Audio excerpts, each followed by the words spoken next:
चुनाव यात्रा powered by Mangaldeep. प्रार्थना की महक प्रार्थना के बाद भी।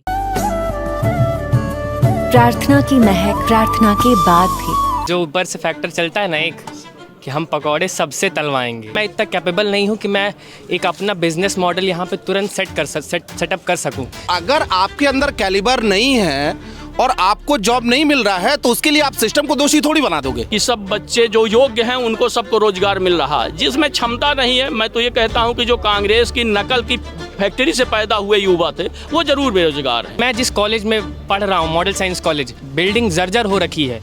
टीचर्स हैं लेकिन शायद वो पढ़ाना नहीं चाहते, बच्चे आ नहीं रहे हैं कॉलेज। साइंस भी कैसे पढ़ रहा हूँ, लैब्स नहीं है, प्रैक्टिकल्स करने को नहीं मिल रहा है। तब तो मैं सिस्टम को दोषी ठहराऊंगा ना। 18 वर्ष की उम्र में इस तरह की बातें करते माने प्रयोजित हैं। अभी आप 25 तक पढ़िए, तैयारी करिए, ग्रेजुएट तो हो जाइए। आज ऑनलाइन में किस फैकल्टी की आपको कमी है? तो क्या मैं ऑनलाइन बैठ के प्रैक्टिकल करूँ? नहीं, डाटे में सारा खेल होता है। आप चाहे आप रील देख लो और चाहे आप अपना स्टडी मटेरियल चूज कर लो। मैंने प्रैक्टिकल्स की बात की है। राहुल गांधी की न्याय यात्रा में आपकी ज्यादा जरूरत है। आप ये पढ़ाई छोड़िए, वहाँ जाइए। नमस्कार, आप देख रहे हैं दी लल्लन टॉप। लल्लन टॉप की चुनावी यात्रा मध्य प्रदेश के रीवा पहुंच चुकी है। हम इस वक्त रीवा के जिला एवं सत्र न्यायालय में मौजूद हैं। यहाँ पर हम कुछ वकीलों से भी बात करेंगे, कुछ लोगों से भी बात करेंगे, उनसे जानेंगे रीवा के असली मुद्दे क्या हैं। सफ़ेद बागों से लेकर यहाँ की जो लोकल पॉलिटिक्स है उसको लेकर सारे मुद्दों पर हम चर्चा करेंगे। अंदर चलते हैं, अंदर कुछ वकील हैं, उनसे बातें करेंगे, उनके क्या समस्याएं हैं और लोगों की क्या समस्याएं हैं, सब जानेंगे। चलिए अंदर चलते हैं। दादा, आपका नाम क्या है? हाँ, क्या नाम है? रामानुज सोंधिया एडवोकेट। जी, क्या करते हैं आप? मैं एडवोकेट हूँ। अच्छा, तो क्या लगता है आपको रीवा के क्या मुद्दे हैं? रीवा के काहे पूरे देश स्तर के मुद्दे पर बात होनी चाहिए, क्योंकि रीवा भी तो देश के अंदर है। तो इस समय सबसे पहली जो मुद्दा है वो है महंगाई, दूसरा मुद्दा है बेरोजगारी, और जो तीसरा सबसे बड़ा मुद्दा है देश के अंदर जो एक भड़बड़ाहट और भड़बड़ाहट मची हुई है। लोग अपने को सेफ जगह ढूंढने में जो है व्यस्त हैं। आपका क्या नाम है? मेरा नाम एडवोकेट अभय है, एडवोकेट अभय मांझी। अभय जी, मतलब मैंने देखा कि जैसे ही आपको पता चला कि लल्लन टॉप की टीम आई है, आपने सबको यहाँ पर एकदम इकट्ठा कर दिया। क्या मतलब क्या लगता है आपको, मतलब रीवा में क्या चल रहा है? देखिए, ऐसा है, रीवा में इस बार जो है बहुजन समाज पार्टी का सांसद दिल्ली जा रहा है, और चूंकि इस बार जैसा माहौल भारतीय जनता पार्टी और कांग्रेस पार्टी के द्वारा जो है ना, इतना भारतीय जनता को शोषित किया गया है, रीवा ही नहीं पूरे देश में इतना ज़्यादा बेरोजगारी की जो दर है आज जो जिस प्रकार से सारी नौकरियों पे जो पाबंदी लगाई गई है मोदी सरकार में, सारे जो उद्योग हैं वो सारे निजीकरण हो चुके हैं। जब तक वो गुलामी करेंगे, जब तक उनको जो है अगर अपना सिर झुका के काम कर रहे हैं तब तो ठीक है, जैसे सिर उठा दिए तो उन्हें उड़ा दिया जाता है। ये तो एक निजीकरण की एक महान विशेषता है। क्या आप जो अभी आम आदमी पार्टी के ऊपर कार्रवाई, आप उसकी बात कर रहे हैं? नहीं, मैं पूरे भारत की बात कर रहा हूँ। पूरे भारत में जो भी भारतीय जनता पार्टी कांग्रेस पार्टी की विरोध में बात कर रहा है, उसके पीछे ईडी सीबीआई जैसे जेब में डले हुए हैं, सीधे उनके पीछे लगा दिया जाता है। जो विपक्ष की बात किया वो सीधे ईडी सीबीआई उसके पीछे दौड़ने लगी। कहीं ना कहीं ये लोकतंत्र की खूबी नहीं है। आज जितने भी हेमंत सोरेन जैसे लोग जो हैं, झारखंड के मुख्यमंत्री हैं, उनको जो है ईमानदार छवि वालों को भी अंदर डाला जा रहा है। और भारतीय जनता पार्टी में जितने भी अपराधी लोग हैं, उन्हें अगर भारतीय जनता पार्टी में सदस्यता ले लेते हैं तो उनकी सारे अपराध जो है दोषमुक्त हो जाते हैं। हाल में अभी आपने देखा खिलाड़ियों के साथ इतना बड़ा अपराध हुआ। पूरे खिलाड़ी देश भर में आंदोलन किए, दिल्ली में, ठीक है, किसान आंदोलन किया, बेरोजगार युवा तो आंदोलन कर ही रहा है। तो माने कौन खुश है? क्या इस देश में मंदिर से हमारा रोजगार की पूर्ति हो सकेगी? मंदिर एक अलग विषय है, एक आस्था का विषय है, वो होना चाहिए। हर व्यक्ति के अंदर आस्था है, लेकिन उसे जो है राजनीतिक आधार नहीं बनाना चाहिए।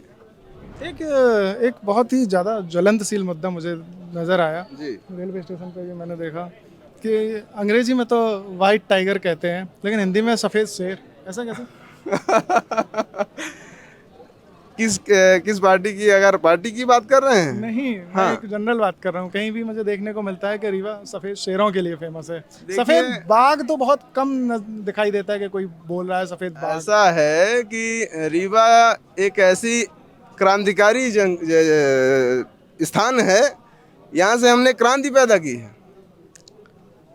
हमने जो है यहाँ से 3-3 सांसद बनाए हैं, विधायक बनाया, और ऐसे क्रांतिकारी नेता यहाँ पैदा हुए जो विश्व लेवल में टॉप रहे हैं। और बिल्कुल ये सफ़ेद शेरों की धरती है ना। तो इसलिए जो है यहाँ जो है ना, लोग जो है गुलामी नहीं करते, इसलिए यहाँ सफ़ेद शेरों की बात होती है कि यहाँ गुलामी बहुत नहीं करते हैं। जो हो तो सीधे मुंह पे होता है, वो भले वो लेबर हो, मजदूर हो, वो कोई भी हो, वो खुला आम बात करता है। इसलिए हम जो है सफ़ेद शेरों से ये माना जाता है रीवा जिला जो फेमस है। जी। आपका क्या नाम है आपका? रघुवर साकेत। क्या करते हैं आप? मजदूरी करते हैं हम। अच्छा, तो यही रीवा में ही रहते हैं? रीवा में है। क्या क्या करते हैं मजदूरी में? जो भी काम मिला सर, मकान का, घर का, बगिए का, जो भी काम मिला वही मजदूर के लिए तो हर काम है, कोई भी काम कर सकता है। तो यहाँ कोर्ट में क्या कर रहे हैं? कोर्ट में आज के दिन हमारी पेशी है। अच्छा। तो पेशी करने आए हैं हम। क्या किस चीज़ के लिए पेशी है? ये हो गया पारिवारिक भाई बंदी में बातचीत तो हुआ नहीं, मगर उसने थाने में रिपोर्ट लिखा दिए और वहाँ से भेज दिए कागज़, और हम चले आए धोड़े पागल की तरह। अब वो जो हकीकत है तो वो तो परेशान किया, एक बार नहीं 4-4 बार, तो भी कोई सुनने वाला है ना। क्या कि ये मामला सही क्या हुआ था? मामला कुछ नहीं हुआ, ना हमारा उनका झगड़ा हुआ, ना कुछ हुआ। एक ज़मीनी विवाद की उसमें, जो हमारे पिताजी का हिस्सा वो लिए हैं, उनके पिताजी का वो लिए हैं, और वो आपस में ही थोड़ा शिक्षित है, मास्टर है, तो वो गरीब आदमी को दबा के रखना चाहता है कि हम ऐसे करेंगे तो ये ज़मीन छोड़ के भाग जाएंगे, हमारे पक्ष में सब हो जाएगा ज़मीन। हाँ? कितने पैसे कमा लेते हैं आप? जो मजदूरी मिल रही रीवा राज्य में, जो सबको मिलती वो हमें भी मिलती है। कहाँ रहते हैं आप? गोविंदगढ़। अच्छा, जी। किराए से रहते हैं? जी। गुजारा हो पाता है? अब बताइए 300 में 400 में गुजारा आज के महंगाई में क्या होता है सर? सरकार की इतनी योजनाएं हैं। सरकार तो योजना सुना देती है कागज में, मगर यहाँ तो योजना मिलती नहीं, यहाँ तो मिलती नहीं सर। राशन वगैरह मिलता है? हाँ, राशन मिलता सिलेंडर? है, वो भी मिल रहा है, हैं? जो और बड़े हुए तो काम तो होता नहीं गरीबों का, दर दर भटकते। रीवा राज्य में तो ऐसा है कि यहाँ शिक्षित है मगर विकास के लिए कुछ नहीं है सर। काम लगा तो खाएं, नहीं तो पड़े रहे रूम में, बस इतनी हमारी निवेदन है। तो आपका घर यहीं है या कहीं बाहर से आए हैं? नहीं, हम गोविंदगढ़ के हैं, खास गोविंदगढ़, हमारा निवास गोविंदगढ़ है जी, गांव। अच्छा, तो गोविंदगढ़ से आप यहाँ पे आए हैं पेशी के लिए सिर्फ? पैसे के लिए। तो सरकार, तो वोट देते हैं आप? वोट देते हैं। किसको वोट देते हैं? वोट तो ये है सर कि जो पार्टी, अगर बताना चाहें, ऐसा नहीं है, जबरदस्ती नहीं है। नहीं, वोट जो अच्छा काम करता हम उन्हीं को वोट देते। ये हमें नहीं कि ये भाजपा, ये कांग्रेस है, ये बहुजन है, हमें जो प्रत्याशी सही लग रहा है देखने में, काम करने में, हम उन्हीं को वोट देते। कौन प्रत्याशी सही लग रहा है इस बार? हैं? हमारे तो इस समय अच्छा प्रत्याशी यही दिखा रहे हैं, बहुजन समाज पार्टी के, जो गरीबों के वो काम करते हैं, जो गरीबों के साथ चलते हैं, गरीबों के साथ मिलके बैठते खाते हैं, वही हमारे लिए अच्छे हैं। मायावती की रैली हो रही है, वहाँ नहीं गए आप? जाएंगे, अब ये पेशी हमारी हो जाए तब देखने जाएंगे मायावती जी को। हम तो वैसे ही इस कार्यक्रम में मायावती जी के आगे काम में रहते हैं, हर काम से, गांव से भी इनके काम में जुटे रहते। अभी इनका चुनाव हो रहा है, इनके भी साथ जा रहे हैं, आ रहे हैं। कुछ स्टूडेंट भी हमारे साथ नजर आ रहे हैं। क्या नाम क्या है आपका? रचित मिश्रा, मैं बीएससी ग्रेजुएशन का सेकंड ईयर का छात्र हूँ और रीवा में ही रह के अपनी पढ़ाई कर रहा हूँ। कौन से कॉलेज से हैं? मॉडल साइंस कॉलेज से। अच्छा, मॉडर्न साइंस कॉलेज। हाँ, हो गया कहने के लिए नाम मात्र का वो साइंस कॉलेज है, लेकिन जो उसका एक अपना एरा आज से 30-40 साल पहले था, वो आज हमारे जनरेशन में हमको देखने के लिए नहीं मिल रहा है। मैं भी इस बार फर्स्ट टाइम लोकसभा का फर्स्ट टाइम वोटर हूँ। अभी मैंने विधानसभा में वोटिंग की थी और अब मैं लोकसभा में अपना वोट डालूंगा। तो मेरा वोट तो बहुत इम्पॉर्टेंट है कि एज अ यूथ मैं क्या सोचता हूँ। तो यहाँ जो स्थिति है हमारे कॉलेजेस की और टीचर्स की, फैकल्टी की, बहुत बुरी हालत है। हमारी बिल्डिंग जर्जर है। आप अभी शायद उदित कॉलेज चौराहा से आ रहे हैं तो आपको आज वर्किंग डे के दिन स्टूडेंट्स नहीं दिख रहे हैं। ऐसा उनके मन में एक मिथ है कि इलेक्शन चल रहे हैं तो कॉलेज में पढ़ाई हो ही क्या नहीं। वजह है? मतलब हाँ, मैंने देखा रास्ते में कई कॉलेज मिले लेकिन उनके बाहर सन्नाटा पसरा हुआ है, क्या वजह है? सन्नाटा पसरा हुआ यहाँ के बच्चों के मन में भर दिया जाता है कि आप कॉलेज में पढ़ रहे हो, आपको बस ग्रेजुएशन करना है। यहाँ के छोटे कॉलेजेस हैं, नाम के लिए एक डेवलपिंग सिटी है, लेकिन एजुकेशनल फैसिलिटी के नाम पे कुछ नहीं है। यहाँ इंजीनियरिंग कॉलेज तो है, लेकिन आप इंजीनियरिंग कॉलेज के बच्चों से जाके पूछिए कि आपको कैंपस प्लेसमेंट कैसे मिल रही है, तो वो शायद उनका एवरेज पैकेज 3 से 4 लाख का होगा। आज की जब अब महंगाई इतनी हाइक पे जा रही है तब ये स्थिति है। और हमारा कॉलेज एक साइंस कॉलेज है, तो मैं बीएससी का स्टूडेंट हूँ, तो मैं ये एक्सपेक्ट करूँगा कि जब मैं निकलूँ तो मेरे पास कोई सिक्योरिटी रहे कि मैं भी साइंस का ही स्टूडेंट हूँ। लेकिन कॉलेजेस में ऐसी कोई फैसिलिटीज़ नहीं है। लैब्स हैं, लेकिन वो लैब्स नाम की बस हैं।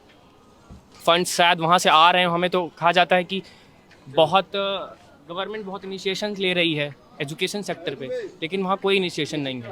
2020 में नेशनल एजुकेशन पॉलिसी लेके आई गई थी। 2 साल अगर कोविड को छोड़ दें तो 23 और 24 2 साल हो चुके हैं, लेकिन उसका रूट लेवल पे जो इम्प्लीमेंशन है नेशनल एजुकेशन पॉलिसी का वो है ही नहीं।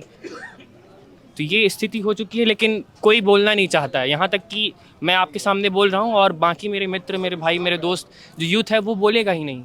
कि उसके लिए एक ब्रेन वॉशिंग का जो सिस्टम गवर्नमेंट लेके आ रही है कि छोटे छोटे माइनर ग्रुप्स क्रिएट कर रही है, संगठन क्रिएट कर रही है जो एक तरफ जा रहे हैं। उनको अपने मुद्दे नहीं पता है कि आज से 3 साल बाद जब वो कॉलेज से निकलेंगे तो उनकी पर्सनल सिक्योरिटी क्या है, उनकी जॉब सिक्योरिटी क्या है, जो उन्होंने पढ़ा है वो कहाँ काम आ रहा है। इस बात पे कोई चर्चा नहीं करेगा।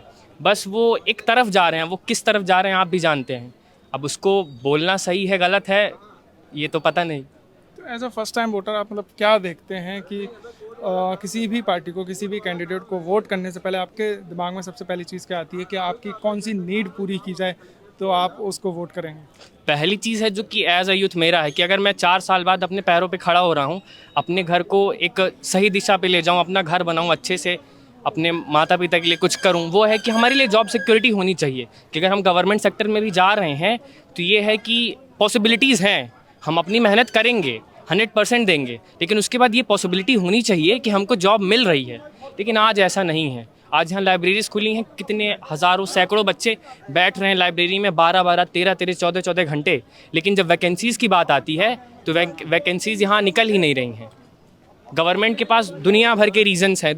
उनका युद्ध का एक माइंड डाइवर्सन जो चल रहा, ब्रेन वॉशिंग जो चल रही है, वो कि जो युद्ध की नीड है, जो ज़रूरी नीड है, उससे उसको भटका दो, एक दूसरी दिशा पे ले जाओ। आप उसको रिलीजन के बेस पे ले जाओ, कास्ट के बेस पे ले जाओ, लेकिन जो उसको मूलभूत आवश्यकताएं हैं उसकी तरफ उसका ध्यान ही नहीं लेके जाओ। आप विज़न दिखा रहे हो इंडिया 2047, कॉलेजेस में, स्कूल्स में सेमिनार्स हो रहे हैं, स्पीचेस हो रहे हैं, डिबेट्स हो रहे हैं, लेकिन उसका आउटकम क्या निकल रहा है? आप हमारे व्यूज़ क्या ले रहे हो? हम तो कह रहे हैं कि आपको जॉब सिक्योरिटी हमें देनी चाहिए, लेकिन क्या दे रहे हो? आप नहीं दे रहे हो। आप विज़न ऑफ 2047, आज 23 है, 33, 43, 13 साल बाद, आप मुझे तो 4 साल बाद की सिक्योरिटी चाहिए ना। अब मैं 47 तक क्या वेट करूंगा आपका कि जब हमारा कंट्री डेवलप्ड हो जाएगा तब हम इंतज़ार करेंगे कि हाँ मेरे लिए कुछ उभर के आएगा। मैं तो अपनी 100% दे रहा हूँ, आज भी पोजेस कर रहा हूँ कि 18 साल के बाद मैं अपनी स्कूल से निकला हूँ तो मैं हर फील्ड पे जाके किस तरह स्टडी करूँ, क्या चीज़ है अचीव करूँ, लेकिन हमें वो एटमॉस्फेयर नहीं मिल रहा है। 12th के बाद मैंने दिल्ली यूनिवर्सिटी में एडमिशन लिया, लेकिन कुछ कारणवश मैं वापस लौटा अपने शहर में। अब नाम हो रहा है कि हमारा सिटी जो है डेवलपिंग सिटी है, रीवा आगे बढ़ रहा है, लेकिन आप बेसिक इंफ्रास्ट्रक्चर बिल्डिंग्स बना रहे हो बस, लेकिन बिल्डिंग के अंदर जो आपको देना चाहिए एजुकेशन फैसिलिटीज़ वो आप नहीं दे रहे हो। ये मेन फैक्टर, जो फर्स्ट फैक्टर है हर यूथ को होना चाहिए, जो फर्स्ट टाइम वोटर्स हैं, कि आपको पहले अपनी सिक्योरिटी देखनी है। जब तक पेट भरा होता है ना तब तक फिलोसफिकल बातें अच्छी लगती हैं, खाली पेट कुछ नहीं दिखता। तो हमारा पेट खाली है कि हमारा 4 साल बाद हमारे लिए सिक्योरिटी नहीं है। हम अपना 100% दे रहे हैं, लेकिन ये नहीं है कि क्या मिलने वाला है हमको। तो पहली चीज़ जो मैं मानूंगा कि वो है कि गवर्नमेंट को जॉब सिक्योरिटीज़ और स्किल्ड यूथ, हाँ हमारे प्राइम मिनिस्टर जी स्किल्ड यूथ की बात करते हैं। आजकल तो देख रहे हैं यूट्यूब इन्फ्लुएंस के साथ, गेमिंग इन्फ्लुएंसर्स के साथ वो बैठते हैं लेकिन क्या हमारे साथ वो बैठना चाहेंगे जब हम उन पे सवाल करेंगे कि आप हमारी जॉब सिक्योरिटी पे क्या करेंगे, बेरोजगारी पे आपके क्या वो विचार हैं? आप उन चीज़ों को नहीं लेके आओगे। आप बैठ रहे हो कॉफ़ी विद प्राइम मिनिस्टर, किनके साथ? गेमिंग इन्फ्लुएंसर्स के साथ बैठ रहे हो, जो पबजी, फ्री फायर और एक अलग कम्युनिटी आज की जो जनरेशन है उसको नष्ट कर रहे हैं। 18 साल, 19 साल, 20 साल का बच्चा कॉलेज में बैठ के गेम्स खेल रहा है पबजी। ये उसकी गेम खेलने की उम्र तो नहीं है। इनोवेशन दोनों चीज़ें अलग अलग हैं। हम करियर को सिर्फ एक शिक्षा से अगर जोड़ के देखेंगे, उसमें भी एक करियर है, वो भी एक करियर के रूप में एक नया उभरता हुआ बिल्कुल ऑप्शन है। नहीं, मैं ये नहीं कह रहा हूँ कि वो गलत कर रहे हैं, उनके साथ बैठ रहे हैं। आप एक गवर्नमेंट सेक्टर को छोड़ के एक प्राइवेट सेक्टर और आप सेल्फ एम्प्लॉय कैसे हो रहे हैं, वो बहुत अच्छी चीज़ है। लेकिन पहले उनको आप बेसिक एजुकेशन, क्योंकि उनसे इंस्पायर हो रहा है यूथ। आज का बच्चा 12 साल 13 साल का बच्चा इंस्पायर हो रहा है। अगर उसके मन में आप ये भर दोगे कि ये यूट्यूब बहुत बड़ा करियर है, इनफैक्ट मेरा भाई भी 12 साल का है, वो भी फ्री फायर पबजी पे अपना सारा टाइम वेस्ट कर रहा है, क्योंकि उसको लगता है कि हाँ मैं भी बन के इनकी तरह बनूंगा, मैं अज्जू भाई की तरह बनूंगा, मैं किसी यूट्यूब इन्फ्लुएंसर की तरह बनूंगा। ये मन में जो ये ब्रेन वॉश जो हो रहा है ना, इसको थोड़ा सा डाइवर्ट करना चाहिए। कि जो पहले है कि आपको अपने स्टैंड होना है, कि आपको कोई खड़ा कर रहा है तो आप बोल सको उनके सामने। तो यूथ आज एक गलत डायरेक्शन में जा रहा है और फिर गवर्नमेंट उसको प्रमोट कर रही है। गवर्नमेंट को प्रमोट नहीं करना चाहिए। आप जब वो सेल्फ एम्प्लॉय हो रहे हैं अच्छे से, ठीक है, उस टाइम आप उनको प्रमोट करिए। लेकिन वो जो उसके कारण ब्रेन वॉश हो रहा है, छोटे छोटे बच्चों का ब्रेन वॉश हो रहा है, जो 18 से 19 साल के बच्चे हैं, जो यूथ है, जो क्रिएशंस और इनोवेशन के लिए जाना जा रहा है, उसका आधे से ज़्यादा टाइम सिर्फ वो स्क्रीन टाइम पे जा रहा है। ये तो गलत है ना। तो आपको तो सोचना चाहिए इस बारे में। कुछ महिलाएं भी हैं हमारे साथ। प्रीति सोधी एडवोकेट।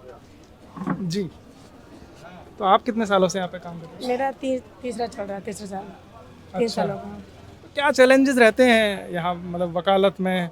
और एक वकील होना कितना मुश्किल है? वकील होना बहुत मुश्किल है। जो हम लोगों ने तो कितनी मुश्किल से पढ़ाई करके मतलब ये देख ही रहे हैं, बहुत ही मुश्किल हो रहा है। पर जितना देखा जाए तो किताबी में और यहाँ प्रैक्टिस करने में बहुत ही अलग है, बहुत फ़र्क है। किताब में जो रहता है, हम लोग भी पढ़ें तो वहाँ देखें कि जो उसके हिसाब से अगर चलेंगे तो यहाँ नामुमकिन है। तो हमें पढ़ाई के साथ हमें प्रैक्टिस भी करना चाहिए। घर में भी ज़्यादा नहीं कहते मूड कोट जाते हो, तो वैसे ही हम करेंगे तब हम सफल हो पाएंगे यहाँ।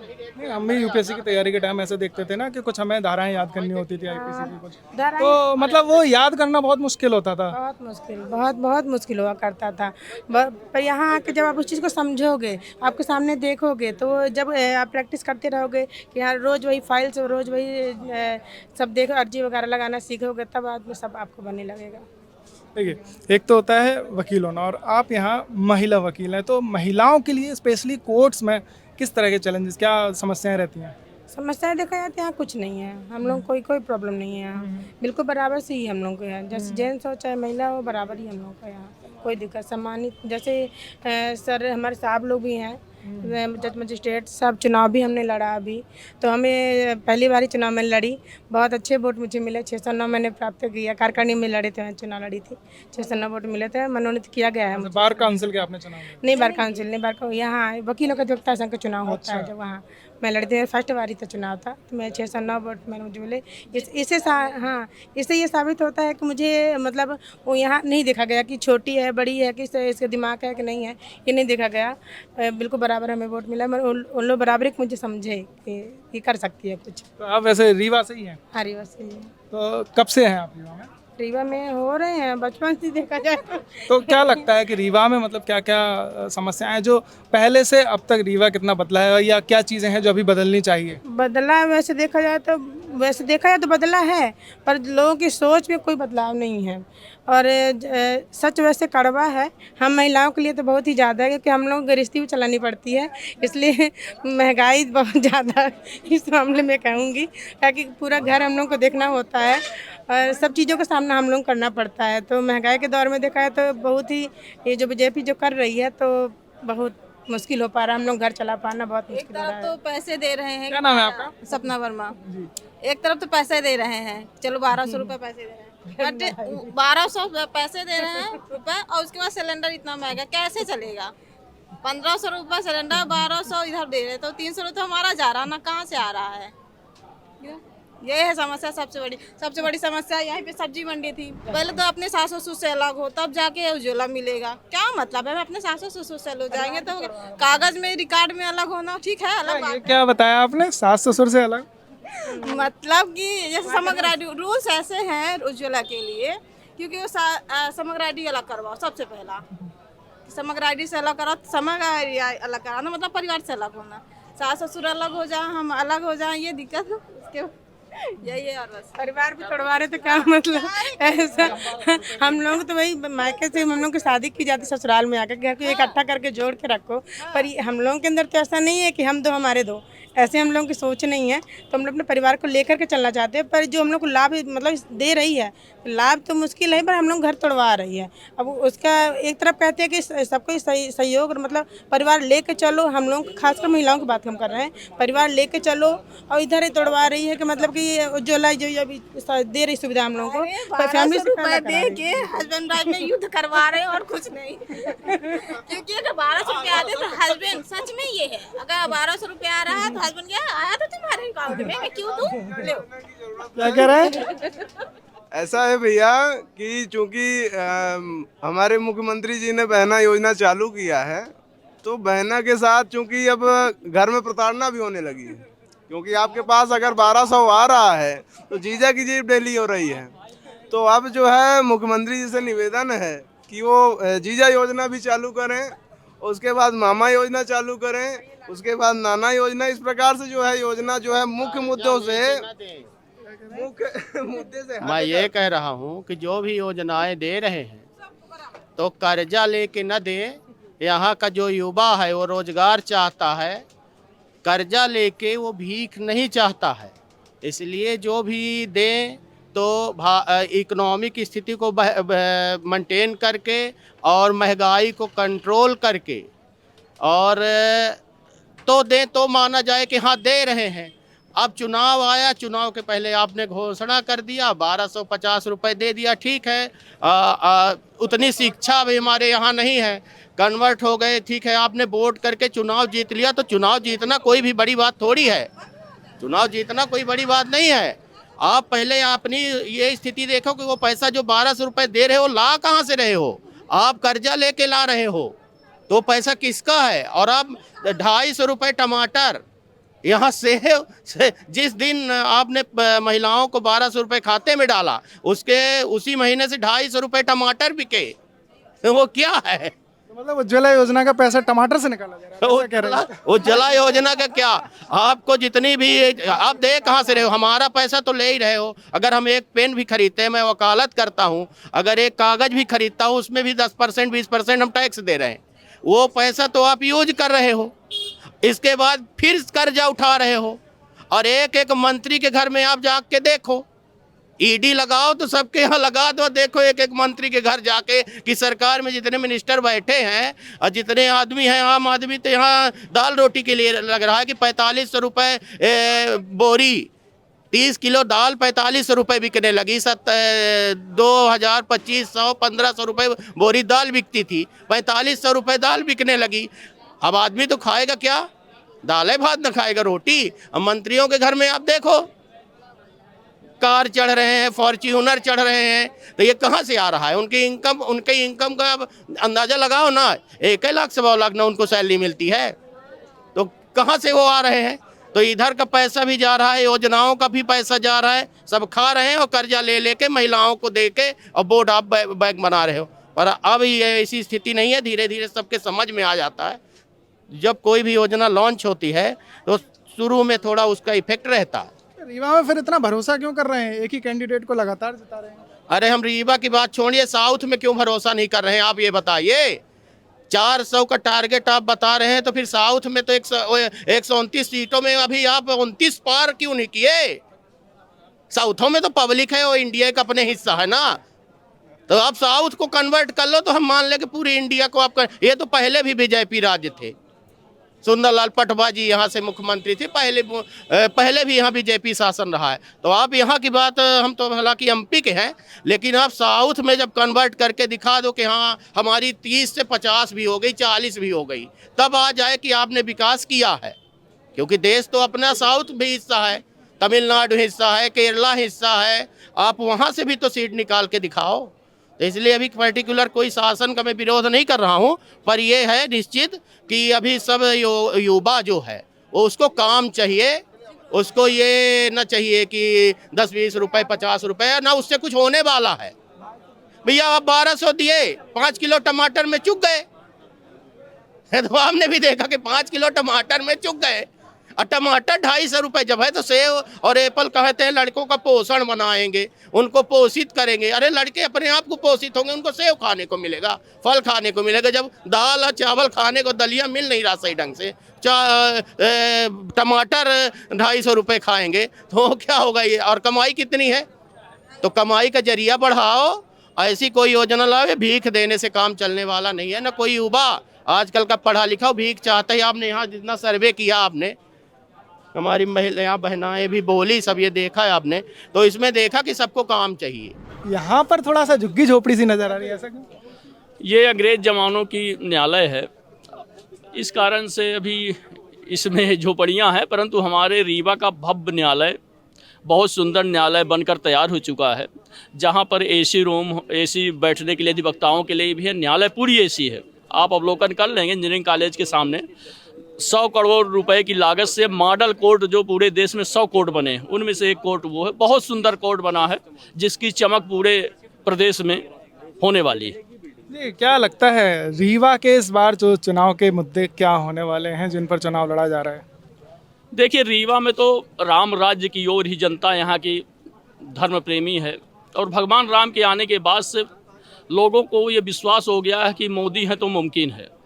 माननीय मोदी जी ने एक सामान्य व्यक्ति के जीवन को खुशहाली में बदलने का काम किया। हम सब ने कांग्रेस का शासन यहाँ बहुत नज़दीक से देखा था। 2003 के पास करीब ये माने कि 50-60 साल कांग्रेस ने यहाँ पे शासन किया था। बड़े बड़े छत्रप थे यहाँ, बहुत काम बताते थे, पर काम हकीकत में कुछ नहीं था। अगर हम रीवा से मऊगंज जाएँ, रीवा से इलाहाबाद जाएँ, आप जिस तरफ से आएँ, रीवा सतना जाएँ, तो 5 घंटे 6 घंटे गड्ढे ही गड्ढे थे, पूरी सड़कों में गड्ढे थे। रीवा जिला पूरी तरह से नकल माफिया के कब्जे में था। कांग्रेस के नेताओं ने नकल के लिए स्कूलें संचालित कर रखी थी। कॉलेज से लेकर प्राथमिक शिक्षा ठप बैठी थी, और बेरोजगार युवकों की भीड़ पैदा कर रहे थे। परंतु भाजपा सरकार आने के बाद हर दिशा में बहुत अच्छा काम हुआ है। यहाँ हम कृषि प्रधान क्षेत्र के लोग हैं। हमारी जो जीवन दायिनी है बाणसागर परियोजना है, जो सोन नदी पर निर्मित है, परंतु 1977 में जब देश में जनता पार्टी की सरकार थी, तो यहाँ से हमारे यमुना प्रसाद शास्त्री जी सांसद हुए थे, उन्होंने इसे स्वीकृत कराया था, और उसकी उम्र थी 5 वर्ष में पूरा हो जाना था। 77 से 5 वर्ष में नहीं, 2003 में भाजपा सरकार आने के बाद 2006 में माननीय अटल जी ने आकर उसका उद्घाटन किया। आज उसका परिणाम ये है कि हमारे रीवा की धरती, रीवा जिला बिंद क्षेत्रीय धरती सोना उगल रही है। हमारे यहाँ 10 लाख एकड़ खेत है, परंतु अभी हमने 9 लाख हेक्टेयर में पानी पहुंचाने का काम किया। अभी 3 लाख में पानी जा चुका है, और बाकी में प्रोसेस चल रहा है। हमारा जो भी नया जिला बना है रीवा से मऊगंज, उसमें 4000 करोड़ की भी स्वीकृत हुई उद्वहन सिंचाई परियोजना, जिससे उस ऊंचाई के क्षेत्र में भी पानी पहुंचेगा। आज रीवा की दशा और दिशा बदल चुकी है। रीवा का किसान खुशहाल है। रीवा में व्यापारिक संस्थान आ रहे हैं, बड़े बड़े मल्टी जो कंपनियां हैं उनके ब्रांड खुल रहे हैं, और हमारे यहाँ के युवा स्किल होकर आज 25 से 30 हज़ार, जो बाहर जाके 8,000 में होटलों में काम करते थे, आज 25 से 30 हज़ार कमा रहे हैं। बल्कि मैं तो ये कह सकता हूँ कि हम शिक्षा के हब हैं, औद्योगिक क्षेत्र में भी अब छलांग लगा रहे हैं। आज हमारे रीवा के अंदर कम से कम नहीं तो 15 से 20 हज़ार ऑटो चल रहे हैं। और ऑटो कौन चला रहा है? रोजगार युवाओं के साथ साथ जो सक्षम व्यक्ति है, और वो सब 1000 से 2000 रुपए पर डे कमा रहे हैं। ये सब विकास है, रोजगार ही तो है। आपके सामने उन्होंने भी बताया, सारी चीज़ें गिनाई हैं। तो देखिए, जो ऊपर से फैक्टर चलता है ना एक, कि हम पकौड़े सबसे तलवाएंगे, बात वही है कि हमसे शायद पकौड़ा तलवाने की उम्मीद रखी जा रही है कि हम इतने, अभी मैं स्वयं की बात करूंगा, दुनिया का मुझे नहीं पता, मैं इतना कैपेबल नहीं हूं कि मैं एक अपना बिज़नेस मॉडल यहाँ पे तुरंत सेटअप कर सकूं। शायद मुझे उस बिज़नेस मॉडल को सेट करने में सालों लग जाएंगे, और मुझे प्रॉफिट के जो है ना प्रॉफिट परसेंटेज का भी अता पता नहीं होगा। तो जो ये स्वरोजगार अपने से सेल्फ एम्प्लॉयमेंट की बातें हो रही हैं, तो मैं इनका सपोर्टर नहीं हूँ। मैं तो जॉब सिक्योरिटी जानता हूँ, मैं गवर्नमेंट से ही जॉब मांगूंगा, क्योंकि मैं अपने दे रहा हूँ उस कुर्सी पे बैठ के, मैं अपने 10 घंटे 12 घंटे दे रहा हूँ, तो मैं तो अपेक्षा करूँगा कि वहाँ से वैकेंसीज निकलेंगी तब मैं जाके बैठूँगा। अब मैं भी किसी कुर्सी में बैठूँगा, शायद जज की कुर्सी में मैं भी बैठ सकूँ, मेरे अंदर तो ये अपेक्षा रहेगी ना। आप कुछ कह रहे थे? नहीं, मैं बिल्कुल ये बोलना चाहूँगा भाई की बात से, यंग है, मेरे अनुज हैं, मैं भाई की बात से बिल्कुल भी इत्तेफाक नहीं रखता।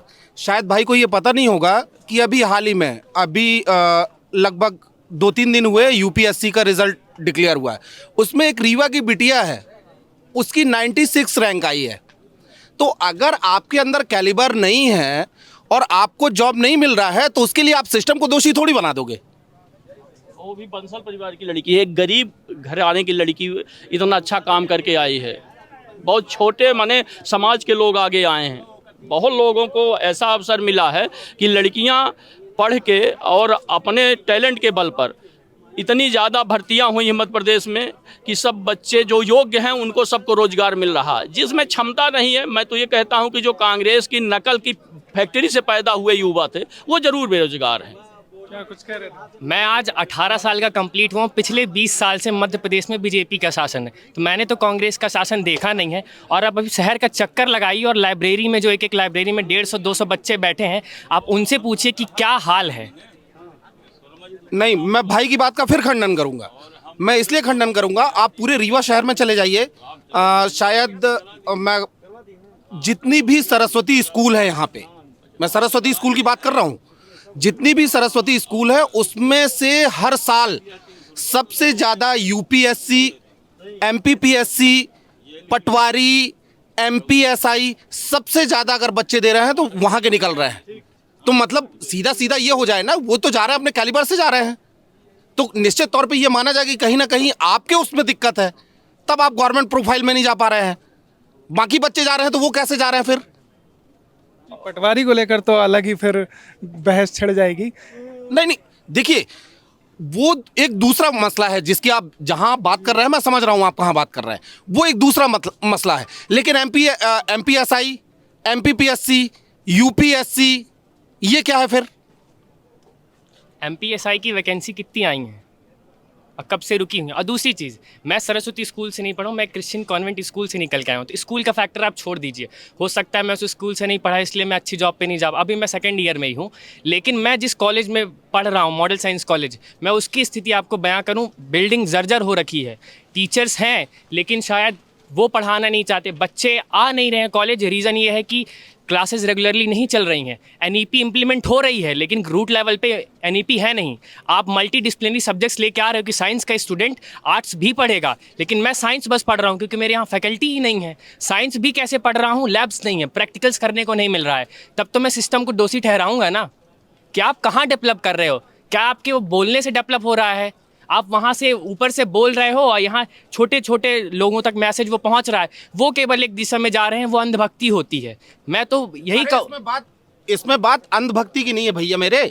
ये बताओ, जब से कोविड का ड्यूरेशन आया तो बहुत सारे लोगों ने रह के ऑनलाइन सारी चीज़ें पढ़ी है। आज ऑनलाइन में किस फैकल्टी की आपको कमी है? कहाँ आपको चीज़ें आ रही हैं? सारी चीज़ें तो आपके फ़ोन में मुहैया है ना। अब इसके लिए आप ये बोलो कि नहीं यार बिल्डिंग जर्जर है, ये तो कोई बात नहीं हुई। लेकिन कॉलेज बनाया गया है तो स्टूडेंट ऑनलाइन क्यों पढ़ेगा? नहीं, कॉलेज बनाया गया वो ठीक है, सारी चीज़ है, लेकिन किसी एक चीज़ में हमारे अंदर कमी है और हम सारे सिस्टम को इसमें दोषी बताएं तो ये भी तो उचित नहीं है ना। अब फिर 18 वर्ष की उम्र बता रहे हैं। अभी आपने कहा कि मैं 18 वर्ष की हूँ। 18 वर्ष की उम्र में इस तरह की बातें करते माने प्रयोजित हैं। 18 वर्ष का व्यक्ति इतना जल्दी बेरोजगारी के लिए हाहाकार नहीं मचाएगा। अभी तो आपका समय भाई, आपने कहा 18 वर्ष, अभी आप 25 तक पढ़िए, तैयारी करिए, ग्रेजुएट तो हो जाइए। बिना ग्रेजुएट हुए आप ऐसी बात कर रहे हैं जैसे आप सबसे बड़े शिक्षित बेरोजगार हो। माने ये प्रायोजित है, ये टूल किट है, हो सकता है कांग्रेस से जुड़े भेजे गए लोग हो। बिल्कुल बिल्कुल, अगर आप मुझे किसी का सपोर्टर कहना चाहते हैं तो कह सकते हैं, लेकिन अभी बात आई ऑनलाइन स्टडी मटेरियल की, तो क्या मैं ऑनलाइन बैठ के प्रैक्टिकल करूं? मैं एक साइंस का स्टूडेंट हूं, मुझे फिजिक्स में जाके प्रैक्टिकल करना है, केमिस्ट्री का प्रैक्टिकल करना है, तो मेरे कॉलेज में तो प्रैक्टिकल नहीं मिल रहे हैं मुझे करने के लिए, तो मैं क्या ऑनलाइन प्रैक्टिकल करने जाऊंगा? या ऑनलाइन इतना स्टडी मटेरियल मिला है या मैं उसको अफोर्ड कर सकता हूँ? मान लीजिए कि मैं अफोर्ड नहीं कर सकता हूँ, अभी ये भैया रील देखने के लिए सबके पास डाटा होता है, उसी उतने ही डाटे में सारा खेल होता है। आप चाहे आप रील देख लो और चाहे आप अपना स्टडी मटेरियल चूज कर लो। मैं रील वाला नहीं हूँ, मैंने प्रैक्टिकल्स की बात की है कि फिजिक्स के, केमिस्ट्री के, बायो के प्रैक्टिकल्स हो रहे हैं कि आज के कॉलेजेस में नहीं हो रहे हैं। अभी आप 18 साल बता रहे हो, फर्स्ट ईयर में गए हो, अब जब कॉलेज में आप पढ़ोगे तब न पता चले क्या होता है क्या नहीं होता है। कंप्लीट होने की बात नहीं है। आज 1.5 साल हो चुका है इस रीवा में मेरे को मॉडल साइंस कॉलेज में पढ़ते, लेकिन वहाँ ऐसी कोई मुझे बड़ी उपलब्धि नहीं मिली। 1.5 साल बहुत बड़ा होता है। ये बताइए आप कितने साल के हो अभी? 18 साल बताया, 19 के हुए हो। हाँ। आपके अभी तक के क्या अचीवमेंट रहे हैं स्कूलिंग में? बताइए आप क्या अचीवमेंट रहे हैं और कितने कॉम्पिटिटिव एग्जाम में दिए हैं, कितने आपने मॉक टेस्ट दिए हैं, बताइए मुझे जरा। आइए अब आप मेरा कंपैरिजन कहीं पे सेट मत करिए। देखिए सेट करने वाली कौन सी बात? मैं अपने स्कूल टाइम्स में एक क्या अच्छा अचीवमेंट रहा? मेरा बहुत अचीवमेंट्स। मैं एक स्पीचर हूँ, मैं डिबेटर हूँ, मैं बैठता हूँ, डिबेट्स कर रहा हूँ, नेशनल लेवल्स की डिबेट, स्टेट लेवल्स की डिबेट पे बैठा हूँ, लेकिन उसी मॉडल साइंस में आके मुझे इस चीज़ का मौका नहीं मिला है। मैं बाहर से जाता हूँ। आप ये चाहते हैं कि संस्थान आपको मंच उपलब्ध कराए संस्थान मंच उपलब्ध, क्योंकि जो वहाँ पे केंद्र की संस्थानें हैं, दिल्ली यूनिवर्सिटी है, जेएनयू है। राजनीति में बिल्कुल नहीं। एक यूथ का है कि यूथ बोलेगा, डेमोक्रेसी पे बोलने का हक है, और यूथ नए इनोवेशंस, नए क्रिएशंस के लिए जाना जाता है, तो वो बोलेगा तो आप उसको मंच उपलब्ध कराओगे। केवल ये नहीं होता कि हम युवाओं के लिए इतना कर रहे हैं, कुछ नहीं कर रहे हैं। मुझे ऐसा लगता है कि राहुल गांधी की न्याय यात्रा में आपकी ज्यादा जरूरत है। आप ये पढ़ाई छोड़िए, वहां जाइए। बिल्कुल, अगर मुझे मौका मिलता राहुल गांधी की न्याय यात्रा में जाने का तो मैं जाता और उनसे अपने एक्सपीरियंसेस शेयर करता कि मुझे ये प्रॉब्लम्स हो रही हैं। तो अगर आप सत्ता में बैठेंगे तो क्या आप उनको फुलफिल करेंगे? जो सरकार बैठेगी हम उससे कहेंगे। अब आज सरकार की नहीं है। अगर वो आपके रोल मॉडल हैं तो मुझे आपका भविष्य बहुत उज्जवल दिखाई दे रहा है। मेरा रोल मॉडल कोई पॉलिटिकल लीडर नहीं है। रोल मॉडल मेरे निजी मुद्दे हैं और मुझे पता है मेरे निजी मुद्दे क्या हैं। कोई बाहर का व्यक्ति मुझे ये नहीं बताएगा कि मेरी समस्या क्या है और मुझे उसको किस तरह करना है। यहाँ पे ऐसे भी लोग हैं जिनके पास ना सुविधा है ना संसाधन है, लेकिन वो फिर भी मेहनत कर रहे हैं, संघर्ष कर रहे हैं और एक आयाम स्थापित कर रहे हैं, समाज में एक रोल मॉडल बन रहे हैं। लेकिन अगर वो आप जैसे लोग कि सारी चीजें होते हुए भी सारी चीजें नहीं, हमारे पास इस चीज का भाव है, हमारे पास इस चीज का भाव है, तो ऐसे कैसे काम चलेगा भैया? हमारे पास अभाव है, हम उस दौर से गुजर रहे हैं जहाँ है, हमको पता है कि वहाँ पे अभाव है, तो हम तो बोलेंगे। अब जिसके पास चीजें हैं, नए तरीके ढूंढ रहा है, वो ढूंढ ले, लेकिन मैं तो अभाव में जूझ रहा हूँ, तो मैं तो अभाव बोलूंगा। अगर आपको यही सारी चीजें अभाव लगती हैं तो मुझे लगता है कि आपको अभी बहुत ज्यादा जरूरत है इन चीजों की।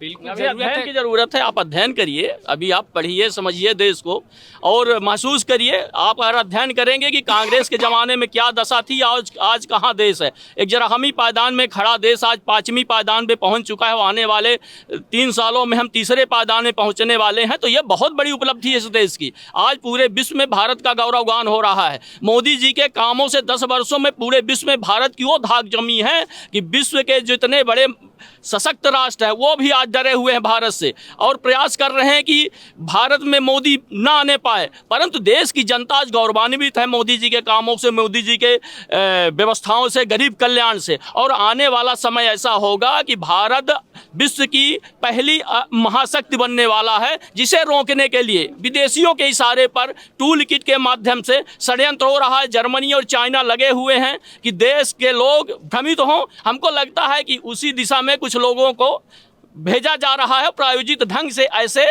प्रयास किए जा रहे हैं। आखिरी बात ये है कि मैं गुणगान नहीं गाऊंगा कि मेरा कंट्री वो डेवलपिंग नेशन की रेस में बिल्कुल है कि विकासशील से विकसित की ओर जा रहा है, लेकिन विकसित तक कब तक जाएगा? 2047, आज से 23 साल बाद मैं वो 2047 वाला सपना देखूं? नहीं देखूंगा। और ना, मैं खंडन करूंगा, हर बार खंडन करूंगा ऐसी चीज़ों का कि जो बस एक सिस्टम के सपोर्ट में इस तरह उतर जाती हैं कि उसकी खामियां उन्हें नहीं देखनी। आप बिल्कुल करिए, बहुत अच्छे अच्छे काम हैं जो शायद कभी नहीं हुए लेकिन इस बार हुए हैं, हम उनका सपोर्ट करेंगे। लेकिन जहाँ पे गड़बड़ी है तो गड़बड़ी तो बोलेंगे ना। ये सब देखने के लिए दृष्टि होनी चाहिए, विकास देखने के लिए विजन होना चाहिए। जो अभी आप 18 साल के हैं, पढ़ेंगे आप तो अपने आप आपके अंदर वो खूबियाँ आ जाएंगी कि आप अच्छाई और बुराई में अंतर करना सीख जाएंगे। जिस दिन आप ये अंतर करना सीख जाएंगे उस दिन आपको पता हो चला जाएगा कि मोदी जी ने जो काम किया है ऐतिहासिक किया है। आज तक किसी ने जो काम नहीं किया वो मोदी जी ने किया है। देश की उन समस्याओं को समाप्त किया है जो ये लगते थे कि भस्मासुर है, वो देश को खा जाएंगे। 370 हो, रामलला का मामला हो, जन्मभूमि का मामला हो, उन्हें मोदी जी ने इतनी सरलता से सहजता सफलता से देश में भाईचारे के साथ समाप्त किया है कि आज देश अपने आप को मोदी जी के नेतृत्व पर गौरवान्वित महसूस कर रहा है। आखिरी लाइन।